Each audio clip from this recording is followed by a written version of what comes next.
I'm really happy now that we can start with this roundtable. I have to say that we have a lot of the people with whom we've been in a lot of discussion to prepare this exhibition, lots of our advisors, who again I want to thank, and it's really amazing that we're here today to talk about it. I'll start by introducing Professor Wu Mali, who most of you know well, since she was the curator of the last edition of the Taipei Biennial. Chien-Hung, who's chairman and professor at the Graduate Institute of Transdisciplinary Arts at Taipei National University of the Arts.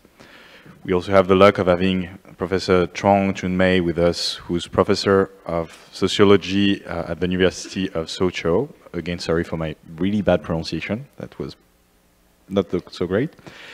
And Paul Jobin, who's an associate research fellow at the Department of Sociology at the Academia Sinica. So maybe the way we could start is like we had the two quite strong propositions by Bruno earlier and then by Yuk with his reflection on the planetary. Maybe we can start each of us to make a sort of statement about what you thought. And Mali, I will start with you by asking you notably how you would, what do you think that artists ought to do in the current context that we define as planetary wars? Again, as the former curator of the 2018 edition, that makes this question very important for us. Thank you. So I see. So what 作者说 I think I'll sit here while I give my talk. Okay. Hi. Good afternoon. You see that I have this bling bling thing. This is green, and that means this space where we're in has a good air quality, and you can relax and feel comfortable. I'm wearing this air detector. Air quality detector. I want to use this as an example to respond to Martin's question, what can artists do? Well, Bruno talked about the structure of this show, and Yok shared with us his insight. And while they give their talks, it occurred to me that in the last edition of Taipei Biennial, Bruno Latour and Martin came to Taiwan. They asked me a question. They asked me, well, they said that they felt the Taipei Biennial was very successful, and they asked me, what's the secret? So I said, I guess my secret is that I don't dive into any complicated theories. Well, I have been. I was listening to the previous talks, and I was trying to think how we can transform those theories into language, common language that's shared and understood by everyone. I mean, sometimes, knowledge also has this hierarchy. If you don't understand the context or history behind the knowledge, then for the average person on the street, they don't understand the relevance to them. So to respond to Martin's question, what can artists do? Well, if I can draw examples of the previous edition of Taipei Biennial, I would say this. Before us, Taipei Biennials did not focus on environmental issues. So in 2018, we focused on the environmental issues. I am a local curator, so I took the perspective of Taiwan, or maybe broadly East Asia, to narrow on the topics of climate change and the environment. As Bruno said, the previous edition of Taipei Biennial was dealing with the terrestrial planet, and there are various tensions in that terrestrial planet. Geology and ecosystem, ecology, and geopolitics, and the distribution of resources among our society. Therefore, I propose the topic of post-nature, and that means we also touched upon post-human and post-museum.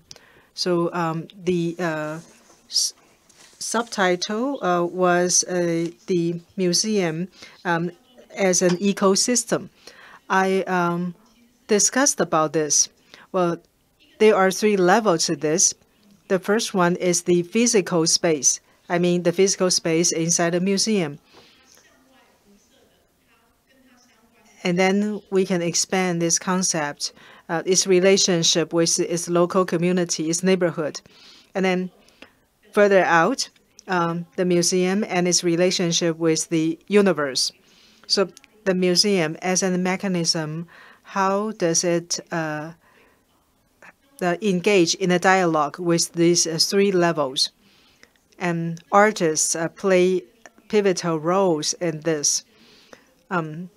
For 2020 biennial, well, of course, I have to admit that I haven't studied all the works, but I can see that it is a deeper discussion,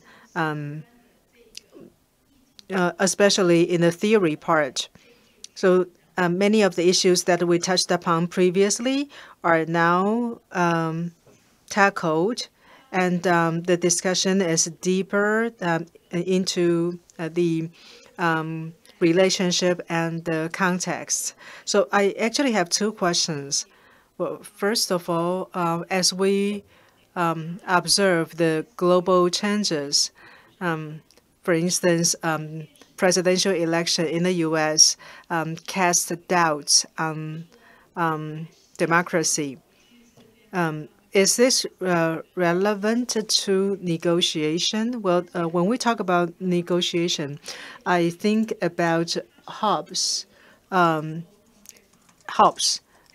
But people criticize that it's about verbal communication. However, we are not speaking the same language. Then how can we communicate there? So that's the first question that I want to ask. And I also have a question for Bruno. Is the world changing for the better? On the surface, it seems that we're living a more comfortable life. But from this show, I see that the universe or the nature is the relationship between human and the objects, but it's not only about that. We also need to think about the collision and the mutual impact of everything in the universe. Some of these are visible, and maybe the visible part lead us to think that it's more advanced and it's better. But some of these are intangible, for instance, climate change. So is that worsening? And my question is the world becoming better? That's a question mark. And then my second question is about the museum as an ecosystem. If we want to talk about a new diplomatic encounter, I guess that the first encounter will be the museum as an institution. It has to consume aircon. It has to consume electricity because it needs to foster a comfortable environment for the artwork and for the visitors. Well, the Taipei Fine Arts Museum was actually one of the landmarks for Taiwan to become part of the global community. It was built in the 1980s when Taiwan was eager to be linked with the world. And in the 1980s, we had a different imagination of the world. But today, if we look at this from the climate change perspective, the museum itself perhaps is a target to be deconstructed first. and along this line of thought.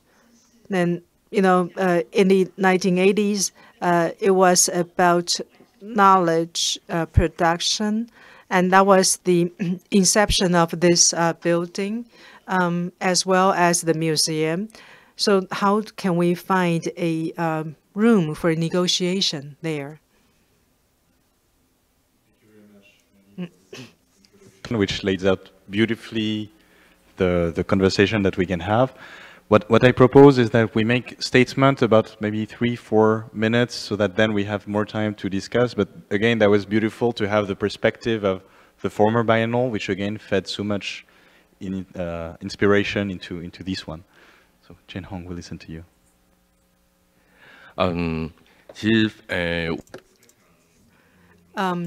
I think that we're very fortunate. I was also involved in the 2018 biennial, and this year we discussed that you and I are on a different planet.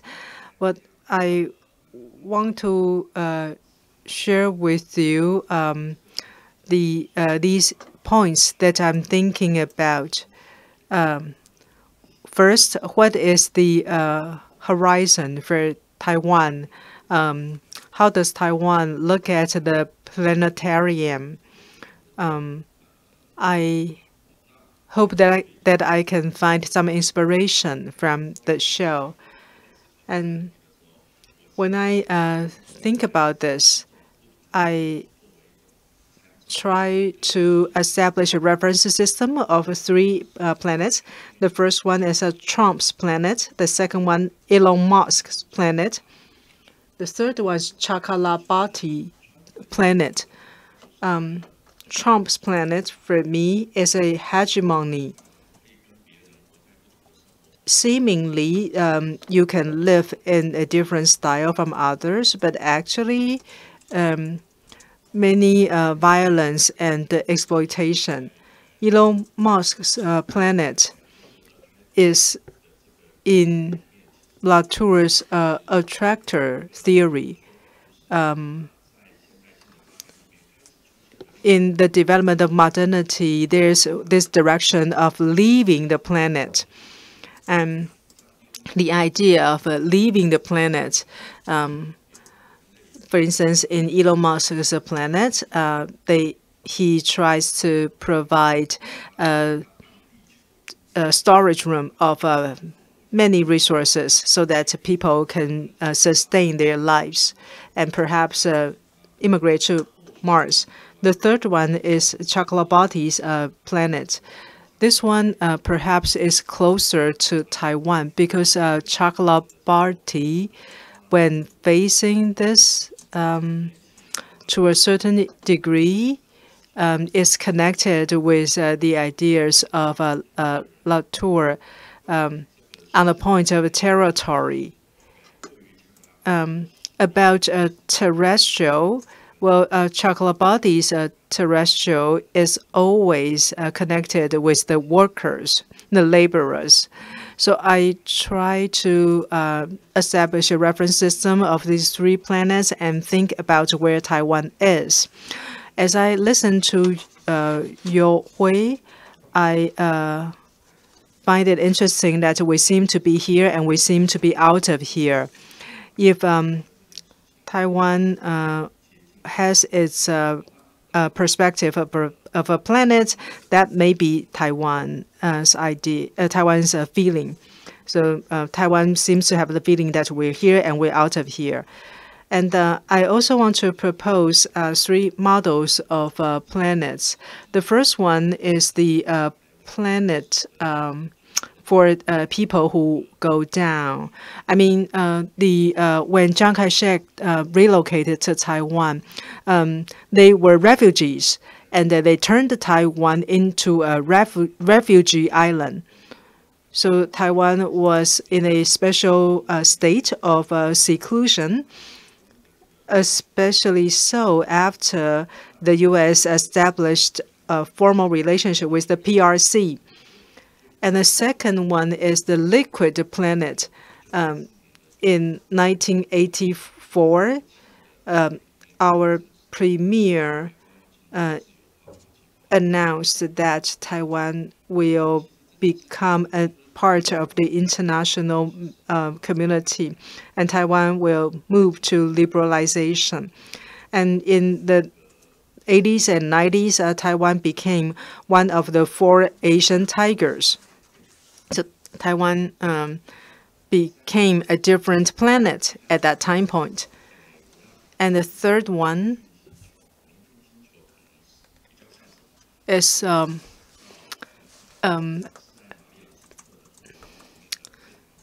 mucus planet. Well, in 2009, the Taiwan Pavilion in Venice Biennale was titled "The Diplomacy," and I think they, in my mind, they remind me of these mucus bacteria, the sticky bacteria. So, and I'm thinking about how Taiwan can find its terrestrial planet, because Taiwan seems to be using asexual reproduction. Planet and globe are different because these mucus bacteria that I'm just talking about. Bruno 的问题是，那在 Bruno 的 So what is my question for Bruno? First, now in this biennial, and in terms of your engagement in the biennial, during the process, have you ever felt anything different about Taiwan? And under such circumstances, would there be any shift in terms of dominance? For example, globalization has ended, but then there will be a new climate regime. So is there any difference in domination after globalization ended and in the new regime? Thank you. Thank you very much, Chien-Hung, for this really interesting way of talking about planet, and you also talked about different characters, in a way, a state of mind of psychology, which highlights indeed very well the psychology of people who don't live on the same earth. And you asked the question of where is Taiwan within that context, which of course is a very key question. And I think now we could go to speak a bit with Chun-Mei about this, because there could be a very interesting connection that you could maybe do on the topic. OK 好，我想要先 Well, first I would like to talk about the term terrestrial. Actually, there are 3 ways to translate this word. Well, the museum has translated terrestrial planet as 实地星球, but actually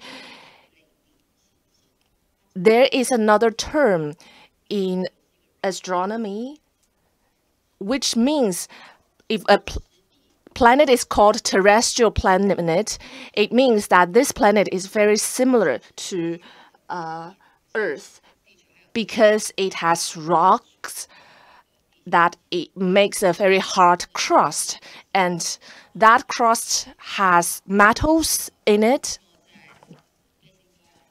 And also, Bruno in Facing Gaia talks about the hypothesis of Gaia. So why are there terrestrial planets, which means planets that are similar to the Earth? Because you don't find rocks in every planet. So on our planet, after lives emerged, rocks have undergone many changes because there are interactions between biology and geology, like limnology and James rock. Lynn Margaret and James Lovelock also talks about these relationships between creatures and geology.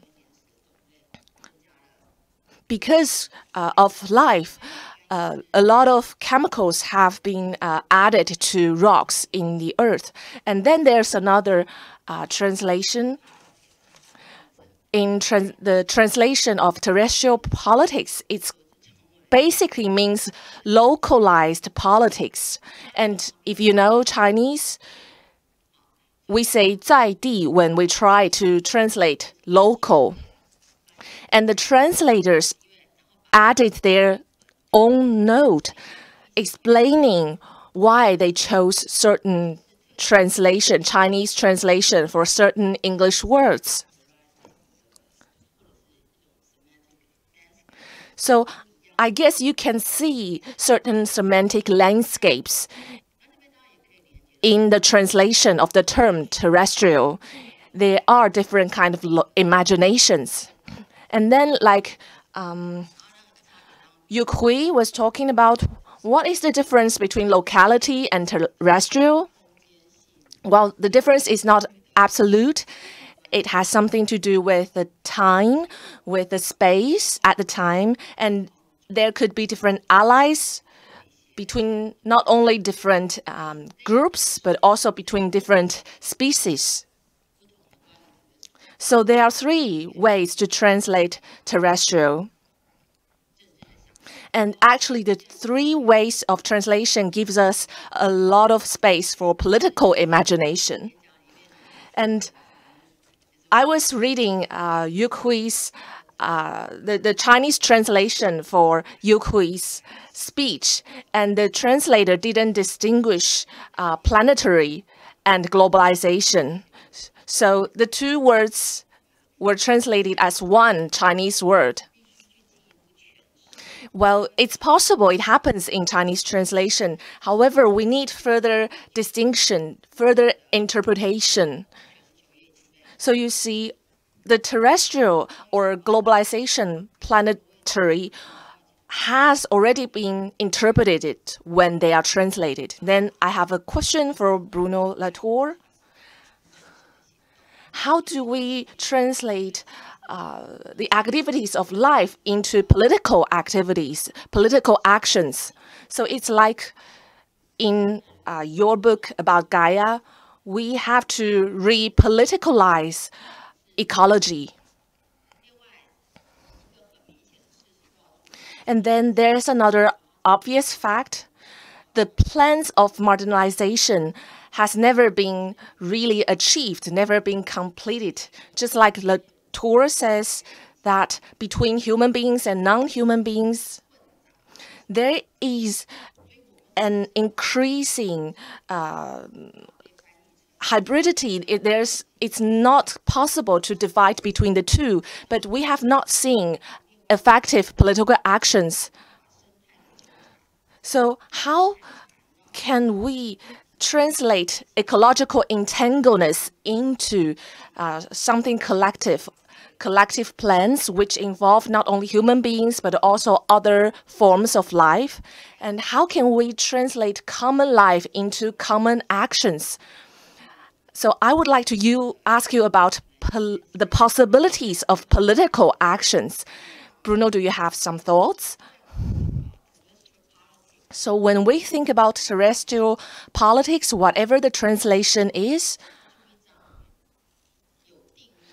how can we map out a plan for navigation that we can orient us, whether we act on land or on the sea? So we have a map for action. Thank you. Well, if you're okay with it, maybe we can take this first cluster of questions, and then we come back to your little expose, and we come back on your question, because I think that there's already a kind of beautiful correlation on, if I summarize it, where is Taiwan fitting? And we understand by that it's both the questions that you proposed by saying that, of course, we propose a planetarium, but there's also this kind of liquidity of Taiwan state, which is really difficult to characterize. And Chun-Mei, very beautifully, you talked to us about, you gave me a beautiful Chinese lesson right now, explaining that the terrestrial needs to be broken down into its characteristics. And of course, you know, we had to choose a word.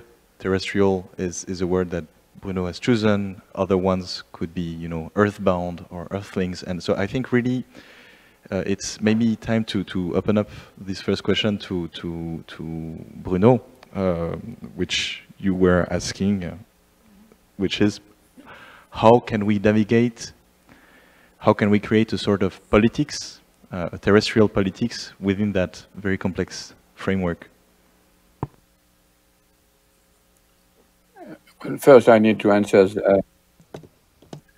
Wimali question, and first I have to say how happy I am to meet her again at a distance, because we built this show on the 2018 Biennale, post-nature. So I'm very pleased to try to answer a question, which was about are we going to a good direction, so to speak. The answer is, of course, yes, but because the destruction, so to speak, of the idea of an international order that could be indefinitely realized, associated with globalization minus, as you said. So the good thing is that it's being destroyed, and so as Chun-Mei said, it opens possibilities. It's not a very optimistic statement, because things are getting worse, but it opens possibilities. And I was very struck by Chien-Hung play on planet transformed into bioform, so to speak, with the tiger and the mucus playing on the cosmogony. The Chinese calendar use animals to describe years, and it's very good to use animals to describe state of mind, so to speak. And the cosmogony of mucus was extremely interesting, and I'm very pleased that he used the show to do a triangulation of the history of Taiwan. Because to answer his question, of course, this was our idea from the beginning. Where is Taiwan? And as I said many times, doing this show, we learn enormously about the chance that Taiwan represents for those new diplomatic situations, precisely because its nation state is ignored and repressed by other nations. So it actually creates a unique situation to learn how to move out of the metric of a nation state, which has made the life unbearable to everybody. So I was very interested, and I would like to know more about the liquid and the mucus state. And of course, what is very beautiful in Chun-Mei argument about the terrestrial, there is of course a technical question here about the numbers of Earth. I read that now they have several millions of them, which they can sort of imagine as terrestrial in the sense that she described, the astronomy question. But of course, this is not what she meant. She wanted us to talk about this Gaia Earth, of which there is one. Gaia is a proper name, not a common name. This is the originality of Margulis and Lovelock's discovery. So it was very useful to distinguish those different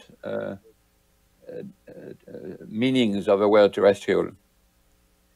Now, to answer a question, and of course to resonate with the beautiful presentation by Hugh,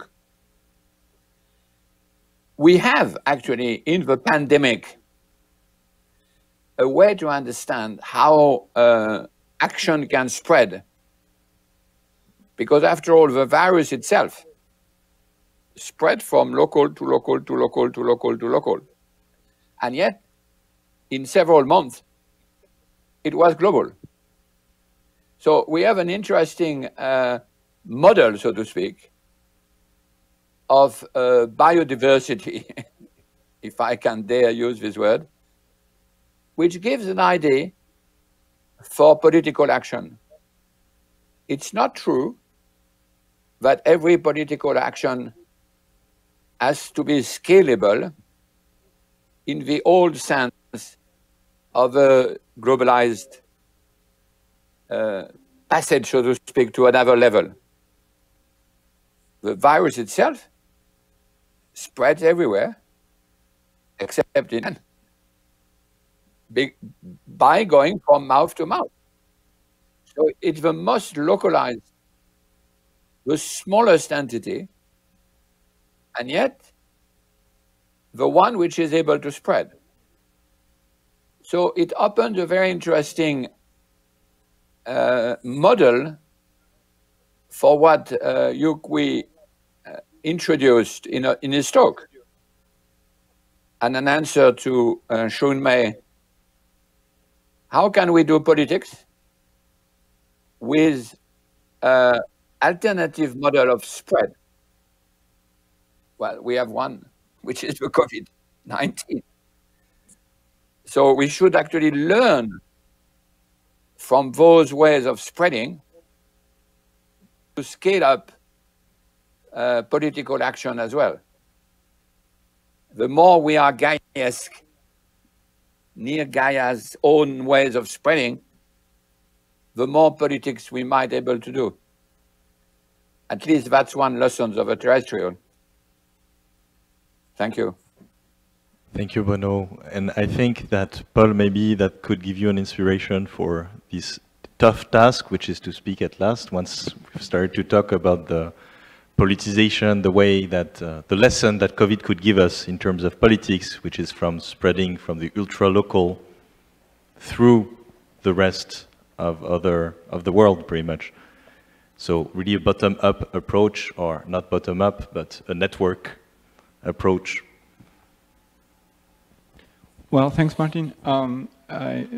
Since the title of this panel is a question, how to engage in the new diplomatic encounters, I would like to draft a very short answer and reformulate the question, and also taking account of what have been said since Bruno's lecture today.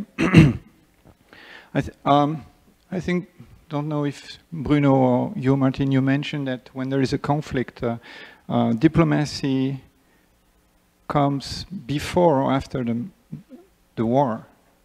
So diplomacy is an alternative to war. So in other words, diplomacy is what we need when what is at stake is war, is what we have in mind. And when we live in Taiwan, we cannot have this in mind almost every day. I mean, the pressure has been increasing for the last few years, but it's almost every day you have an article in the newspaper about the army, a plane has been crashed because they are under pressure from the Chinese army, etc., etc. So we feel that very traditional Westphalian geopolitics. And at the same time, Bruno and the experts of the earth science tell us, but there is another risk.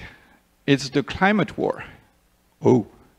So this, reminds us that there's a great variety of wars. We used to know, we were aware of ethnic war, and the wars between nation states, and now we see in the United States, because of the election and this polarization of the politics, dramatically, people are talking about civil war. Wow. I mean, when Obama was president, we were not talking about the civil war in the US. Now we are talking about it's not here yet, but I mean, people are talking about this risk. And and now there is another war, which is, as Bruno puts it, the climate war. Now, I think, well, first of all, I would like to congratulate you for this magnificent exhibit, Martine, Bruno, Eva, Guanzhang, Lin Lao Shi, and all the staff of the museum. I haven't seen all already, but I think I'm very impressed. And yeah, as Martin said yesterday during the press conference, I think it's a really miracle that you could do that in spite of the COVID-19. So, but I would like to make a few comments, having in mind the artworks I have seen between two planets. One is planet security. So I have in mind the works of Jing Zhende, and alumni. It's called Making Friends, and Jonas Stahl, his work about Steve Bannon propaganda, and the work of James Hong about the enemy of my enemy is my friend. And I have so the planet security, there's only three art of works. And to put that in comparison, it's not a binary opposition, but to put that in perspective with what is entitled the planet terrestrial. Zhang Dumei Lao Shi just spoke about it. The difficulty of translating this word. Probably Zaiti Zhengzhe would be Zaiti Xingju would be a better translation, perhaps, but I don't know. But and for sure the core of this exhibit might be the terrestrial, because it's where you want to go. Someone asked, where do the curators want to go? And Bruno was clear enough. You want to go to the terrestrial. But when you live in Taiwan, I mean, Taiwan is not just a place for experimentation. It's a place where, well, we would like to live a few more years, if possible, and to live in peace, if possible. So we can try our best to cope with, to address the problems, the tensions, the challenges of the climate war. But first, not first, but at the same time, we cannot help but have in mind the pressure from this planet security. And yeah, a few days ago I had the opportunity to talk with James Hong about his fascinating work, and I was impressed that even the title of his work is "The Enemy of My Enemy is My Friend." He acknowledged that it is very much inspired by Carl Schmitt, and it reminds me that the work of Bruno is also very much inspired by Carl Schmitt, especially in his book Facing Gaia. And here I have a big problem, and it's a question or a confession, or I would like to confess my embarrass with Bruno, because 5 years ago, the first time I read this fascinating book, Facing Gaia in the French version, Actually, I was shocked to see how much Bruno was drawing extensively on Carl Schmitt. For me, Carl Schmitt, I can't help when I see his name, when I hear his name in the background. They are the Shoah, the Holocaust, the Auschwitz. I can't help. I know he's a thinker that is worth reading, and I like very much the way Bruno is using it. But I can't help. And I would like to explain a little bit why it makes me, even 5 years after, I still can't cope with it. It's because I've seen a lot of many Chinese thinkers, like neo-Confucianist or the New Left, the Maoist, who are strong supporters of the current authoritarian regime in China, who follow extensively on Carl Schmitt and his theory of the enemy, where you have to make clear who is your enemy and who is your friend. And they make use of Carl Schmitt to criticize the Western liberalism and so on. So it's definitely not Bruno's agenda. But yeah, it makes me very not at ease with this use of Carl Schmitt in a direction which is very frightening. When we think these thinkers, some of them advocate that to solve the problem of Taiwan, for this Chinese thinker, Taiwan is not a place where you live, it's a problem, Taiwan Wenti. And to solve this problem, the solution they advocate is very simple, is to invade, and they have many strategies, but the strongest one is to even Taiwan without Taiwanese. They just care about the land. So it's the most brutal version of colonialism and imperialism is to, okay, you can eradicate the people living on this land. You just have the land, it's fine. And yeah, sorry, it's very, well, I just wanted to share the kind of dark feelings I have in mind. Well, diplomatic encounters are not about managing light feelings anyway, so. But thank you for your question regarding Carl Schmitt. Just for the audience, I remind that your feeling of insecure, your ill-at-easeness probably comes from the fact that he was a Nazi thinker, and so of course you encouraged to trade lightly with it. And now I pass the question to Bruno.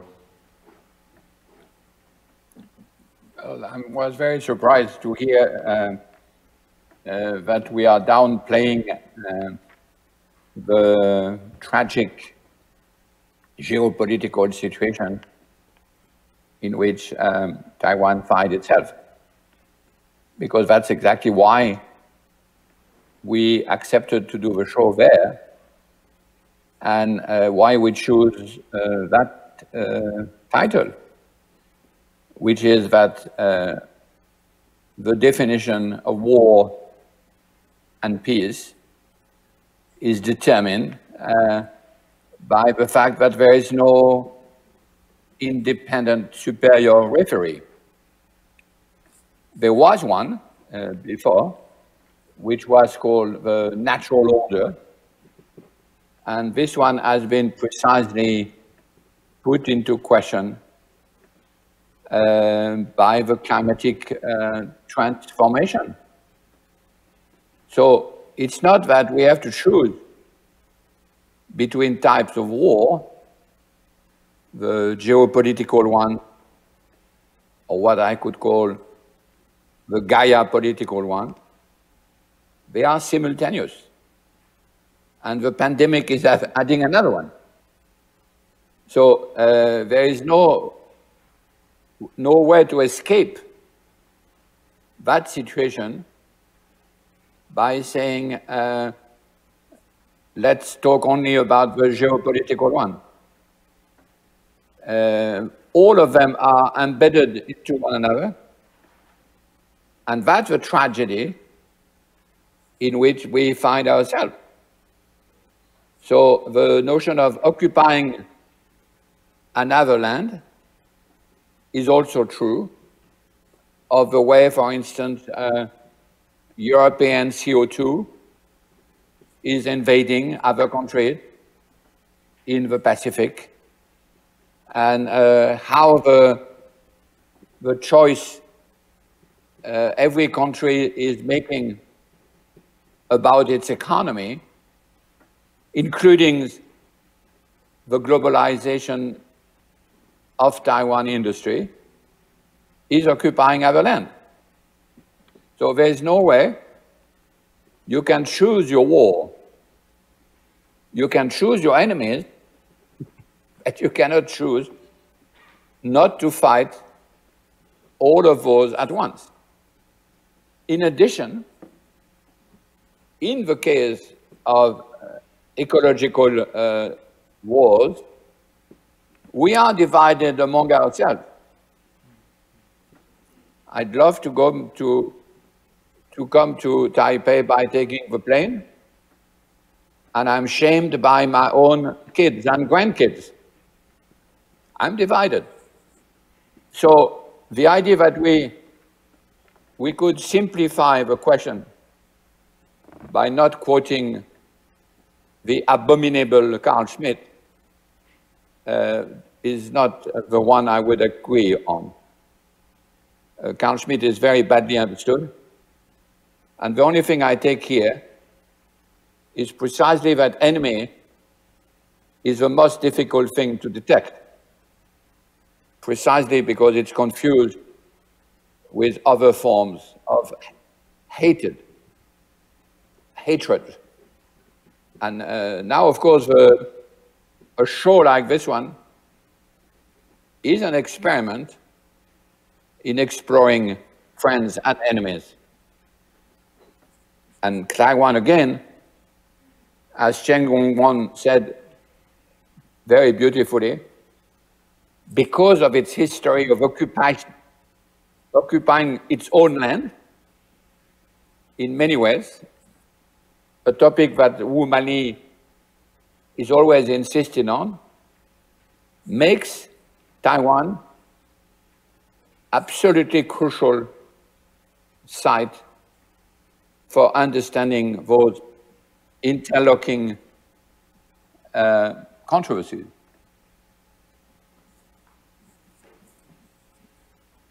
Thank you very much for this answer. And I think we have 10 minutes still. So this could be maybe like a moment if you have like something that you want to tell about, because there's something very interesting about the fact that it seems that, okay, we cannot choose our enemy, but we can choose the way in which we relate to our planet. So I'd like to explore that topic with you now, if this is fine, if any of you wants to answer to that or make additional comments. 因为刚刚其实 Well, during the break, I was talking to other guests about wars. Well, when it comes to unlimited wars, actually, this is what we have been living in. This is a state we have been living in.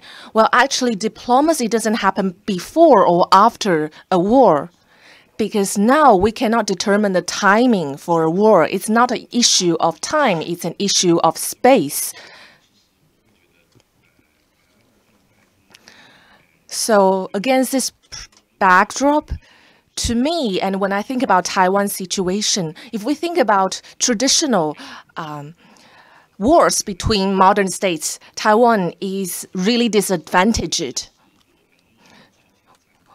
But if we think about this war as an unlimited war, I think this is like a war between microorganisms. There's not a question, it's not a question about national boundaries.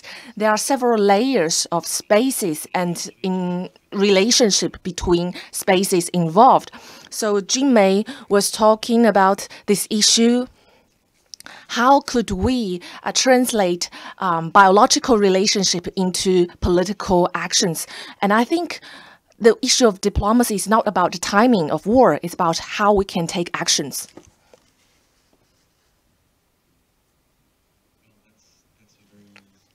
statement indeed to think of diplomacy about this very specific mode of trying to reorganize a space which is inhabitable. Bruno, tu veux répondre? Tu veux faire un commentaire là-dessus? Well, I think I'd like to insist on what Professor just said. The shift from time to space, I think, is extremely important. So in a way, we are used to a vocabulary of war in terms of war and peace, organized with, at least in Europe, a time. But the notion of occupying space is actually the way to coincide the politics, mapping and domination. But no, you might want to repeat that. We didn't hear you. We didn't hear you. You might want to repeat that sentence. Okay, well. No, repeat it. Sorry. No, I was underlining what Professor Wang said. That is, the shift from time is very important. It's related to Yuc lectures when he cited the Chardin, actually, which are very interesting. We move from a time-oriented horizon to a space-oriented horizon.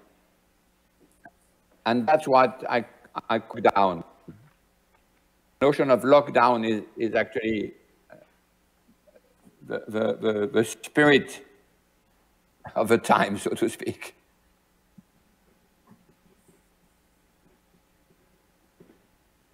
So we are kind of living from a history, let's say a philosophy of history to a philosophy of space, as you've said earlier, right now.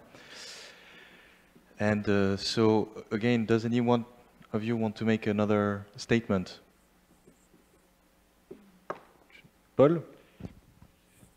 Yeah, I'm sorry because I had a very gloomy statement, so I would like to bring a more positive conclusion, which I prepared, but I forgot to say. Maybe Taiwan is very well positioned to invent new forms of diplomacy, precisely because it has been excluded from the UN for a few decades now, and but yet Taiwan has a lot of diplomats. I mean, unofficially, well, they have some 20 countries who recognize Taiwan. Well, anyway, what I mean is that many Taiwanese have experienced and already tried and experimented new forms of diplomacy, which are very unusual. And one of it is the so-called cultural diplomacy. And arts has a very important role in that. So I think even the Biennale is very important in that sense, and it's important that we have you here and Bruno and all these artists from all, you said yesterday, 27 nations, right? Yeah, it's amazing, and it's Taiwan, the strength of Taiwan, and I think so far, I think, I don't know, maybe you have, my colleagues have different perception. It seems that in Taiwan, the sensitivity to the climate emergency is not as strong as in other countries compared to, I mean, for example, we don't have in Taiwan this movement of young people who go on strike, who refuse to go to school for saving the climate. We don't have this, but we do have young people mobilizing for this, but not in mass. But perhaps compared to other Asian countries, Taiwan is quite sensitive to the issue. Maybe I'd be curious how do you feel about this? Many, do you?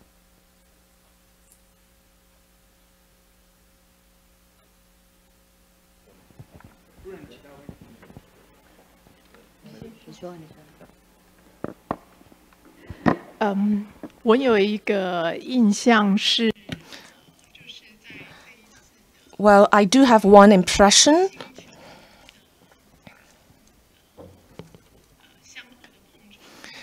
About the encounters between planets. It seems that the question is raised toward people. What kind of people they are?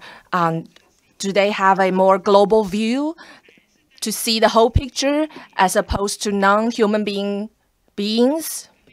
And now I think of our previous biennial. We focus more on mycelia, on the funguses, mycelia.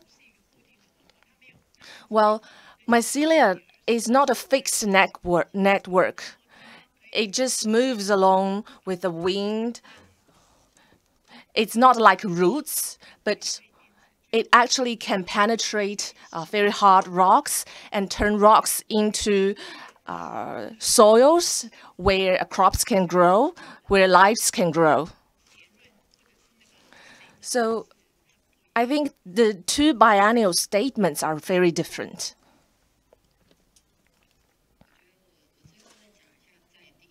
I would like to address the term local or locality.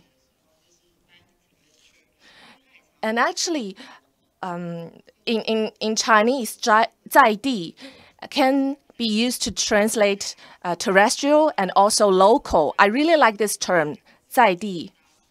You are probably similar to, very familiar with the term Daisen, which was mentioned by UQ. So, 在 in Chinese means being here.